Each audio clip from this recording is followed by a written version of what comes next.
चल भाई देखो ए का मान दिया है, बी का मान दिया है, एन का मान पूछा है, एन का मान दिया है। ठीक है, तो इसमें फॉर्मूला कौन सा लगेगा?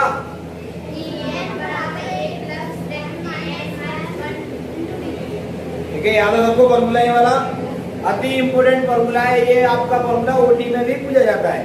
ठीक है भाई, अपन इसको हल करेंगे। देख रहा बेटा बोर्ड पर देख ले, बोर्ड पे कल नीचे आने का ध्यान भूलेगा तेरे को। हल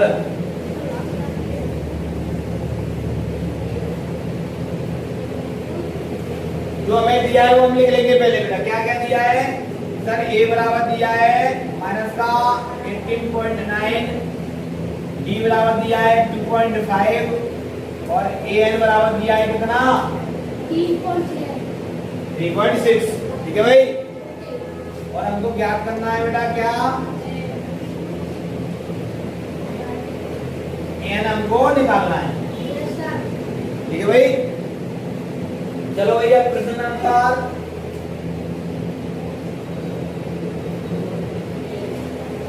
एक सूत्र होता है बेटा क्या? A n equal to a plus n minus 1 into d. ये फॉर्मूला सबको याद है ना? चलो अब भाई ए एन की वैल्यू कितनी है? ए एन की वैल्यू सर हमारे पास 3.6 ये रहा ए एन 3.6। ठीक है, बराबर लगा लेंगे। ए की वैल्यू कितनी है सर? ए की वैल्यू है 18.9 ब्रैकेट। एन की वैल्यू कितनी है? हाँ माइनस का है। ठीक है, माइनस का है। और एन हमको निकालना है, एन का मान दिया नहीं है तो हम लिख लेंगे भैया एन माइनस 1 है। बी की वैल्यू 2.5। ए माइनस का तो ए माइनस का तो नहीं है। चलिए अब क्या करेंगे? सॉरी प्लस था यहाँ पे। अब ए ना प्लस वाला ए इधर आएगा। ठीक है, 11.9 जाना आएगा, किसका हो जाएगा? माइनस का इधर आगे हो जाएगा प्लस का इक्वल टू एन का मल्टीप्लाई इसमें होगा तो आएगा 2.5 एन। 1 का होगा तो माइनस का आएगा 2.5। ठीक है, ये 18.9 माइनस के इधर आगे प्लस के हो गए। ठीक है, 3.6 प्लस 18.9 माइनस के इधर आगे। अब ये ब्रैकेट को लेगा तो n का मल्टीप्लाई 2.5 में होगा तो 2.5 n प्लस माइनस लगा माइनस 1 का होगा 2.5 में तो माइनस का 2.5। ठीक है भाई, अब ये दोनों ऐड हो जाएंगे। कैसे ऐड करते हैं देखिएगा भाई। पॉइंट के नीचे पॉइंट, पहले पॉइंट का जालन क्या है? 3, पॉइंट का जालन क्या है? 6। अब भाई पॉइंट के नीचे पॉइंट, तो पॉइंट का जालन क्या है सर? 8। फिर कितना है? 1। पॉइंट का जालन क्या है? 9। ये कितना होता है? 15 की 5 आने लगेगी 1, 12 की 2 आने लगेगी 1, ये आ जाएगा तुम्हारा 225.5। ठीक है, तो ये आ जाएगा तुम्हारा 22.5। ये जुड़ जाएगा तो 22.5 हो जाएगा। ठीक है, अब भाई बराबर 2.5 एन माइनस का 2.5। अब 2.5 जाना आएगा, किसका हो जाएगा? प्लस का 2.5 इक्वल टू 2.5 एन। ऐड हो जाएंगे, कितना हो जाएगा दोनों? 25 हो जाएगा ना भाई मेरे लाडले प्यारे। पॉइंट लीजिए, पॉइंट लगाओ। जाना कितना है? 22। जाना कितना है? 5। जाना कितना है? 2। जाना कितना है? 5। 5 बाद 10 की 0 आ लगेगी 1, 4 1 5 और 2। पॉइंट के बाद 0 का कोई मतलब नहीं रहता। पॉइंट के बाद 0 का कोई मतलब नहीं रहता, तो आ जाएगा ये 25 इक्वल टू 2.5 एन। अब भाई चिपका हुआ कहाँ आएगा? नीचे। चिपका हुआ भाई साहब आएगा तुम्हारा नीचे। भाई 25 बटे में 2.5 इक्वल टू n। पॉइंट हटेगा, ये पॉइंट लगाए, इसको अपना लाएंगे तो ऊपर बढ़ जाएगा 0। क्यों बढ़ा? क्योंकि एक पॉइंट के बाद एक डिजिट है, पॉइंट के बाद एक डिजिट है तो ऊपर 0 बढ़ गया। डन है? ओके, भैया ये हो जाएगा तुम्हारा 2.5 250 बटे में 25 बराबर n 25 से जाएगा कितनी बार n बराबर 10 का राइट आंसर तो आ रहा है। ठीक, नोट कर लीजिएगा भाई। किसी को कोई दर्द कोई दुख जो तुम्हें रह रहे का सता रहा हो बता सकते हो इस क्वेश्चन के अंदर किसी भी बच्चे को, ठीक है, बॉयज एंड गर्ल्स कोई दुख नहीं है, नोट कर लो। तो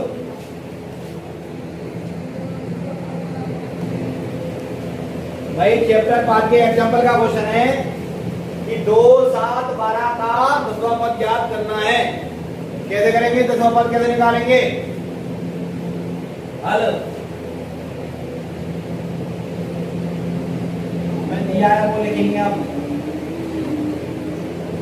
AP 2, 7, 12 हमें क्या करना है?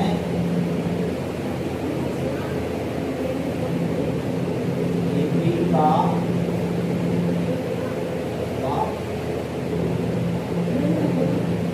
ठीक है, ये बेटा मेरे को दिया है और हमको निकालना है AP का 10वां पद।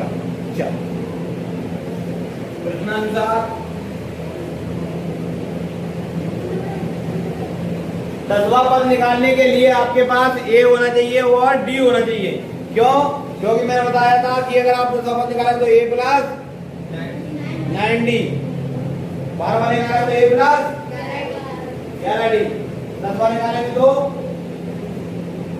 10वां पद निकालेंगे तो कितना लिखेंगे? A प्लस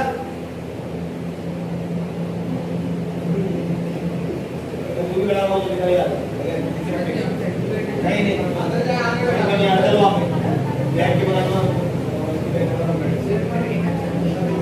वहां पे कोई नहीं बैठा कर जस्ट आपने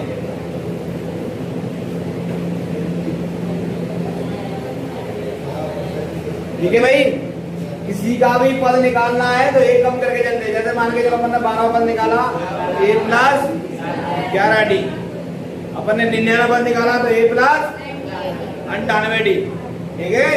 तो इसमें पूछा है कौन सा पद? 10वां पद। 10वां पद पूछा है तो अपन 10वां पद कैसे निकालेंगे? 10वां पद क्या होगा? A प्लस कितना D? 9D, ठीक है। A प्लस 9D, ये अपन 10वां पद ऐसे निकालेंगे। अब ना तो अपने पास A ना अपने पास D, हमको निकालना पड़ेगा। तो भैया कितना आएगा? ये निकालो। A कितना है हमारे पास? बोलो प्रथम पद कितना है? A 2। फिर क्या निकालना है? D। D कैसे निकालते हैं? सर्वांतर कैसे निकालते हैं? D दूसरा की घटाते हैं। क्या घटाते हैं? दूसरा की कहाँ जाएगा? दूसरे में से किसी को घटाते हैं? दूसरे में से किसी को घटाएंगे? लेने आ गए यहाँ पे दूसरे तुम्हें किसी को बढ़ाएंगे? ठीक है, मुझे याद बढ़ाएंगे तुम, यार का दे दूंगा मैं। हाँ एक बार रोज पर डे कंटिन्यू। हाँ भाई, दूसरे में किसी को बढ़ाएंगे? पहले को। दूसरे पद में से पहले पद को बढ़ाएंगे तब D निकलता है। D equal to A2 minus A1, यानी कि दूसरा पद माइनस पहला पद। भैया A2 कितना है हमारे पास? 7 माइनस A1 कितना है? 2, तो कितना निकलेगा? D हमारे पास 5 निकलेगा। D निकलेगा 5। चलो भाई आप तो रख दो इसमें 10वां पद। ये कितना है भाई? 2 प्लस 9, D कितना है? 8। भैया 2 प्लस कितना? 45 ब्रैकेट खुलेगा, इसको मल्टीप्लाई ब्रैकेट बोलता है, कितने वाले वैल्यू मल्टीप्लाई हो जाता है तो आएगा तुम्हारा 47। 10वां पद यानी कि A 10 कितना निकला? 43 है। तो 10वां पद 43 है। ऐसे ही प्रश्नावली 5.2 के दोनों क्वेश्चन करना है। पहला क्वेश्चन आप मुझे करके बता दो, ये नोट करने के बाद पहला क्वेश्चन करो, नहीं आता है तो वो भी कराऊंगा मैं, ठीक है। दूसरा हम करा देंगे।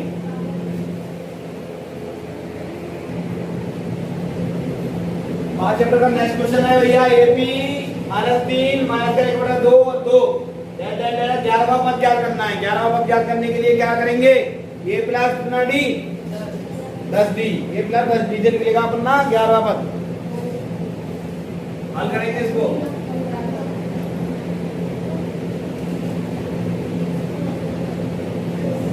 भाई क्या दिया है भाई, हमें दिया है उसमें ए पी दिया है भाई कितना -3 -1/2 और 2। ठीक है, अब बेटा देखिएगा ये निकालो पहले। ये कितना है हमारे पास -3, डी निकालो A2 माइनस A1, A2 कितना है -1/2 और A कितना है -3। ये तो माइनस सूत्र की है, पर A माइनस में दिया है कितना A1। ठीक है, ऐसे लिखना पड़ेगा। अब भाई D इक्वल टू -1/2 तो ये हो जाएगा प्लस का कितना 3। भाई 3 दूनी 6 में से 1 गया तो बचेगा 5। 3 दूनी 6 प्लस के माइनस होता है 6 में से 1 गया तो बचेगा 5। डी की वैल्यू मेरे को आ गई 5/2, डी का मान आ गया। प्रश्न आंसर चलो।